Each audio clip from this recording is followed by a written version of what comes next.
வெலை மீன் குழம்பு டேஸ்ட்டாக எப்படி வைக்கலாம் அப்படிங்கிறத இந்த வீடியோவில் பார்க்க போகிறோம்.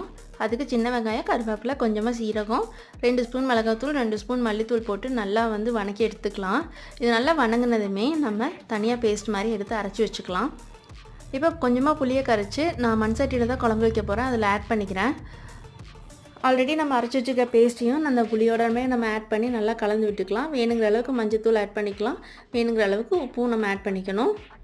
இப்போ குழம்பு நம்ம கலக்கி ரெடியாக வச்சுட்டோம். இப்போ நம்ம தாளிக்க போகிறோம். சின்ன வெங்காயம் ஒரு 10 பல் அளவுக்கு பூண்டு போட்டு நல்லா தாளிச்சுக்கலாம்.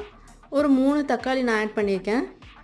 இதை நல்லா தாளிச்சுட்டு மண் சட்டி எடுத்து அடுப்பில் வச்சுட்டு குழம்பு கலக்கி விட்டுட்டு நம்ம அந்த தாளித்ததையும் நம்ம அதில் ஆட் பண்ணிக்கணும். ஒரு நல்லா கொதி வந்ததுக்கப்புறம் ஃபிஷ்ஷை நம்ம ஆட் பண்ணிக்கணும்.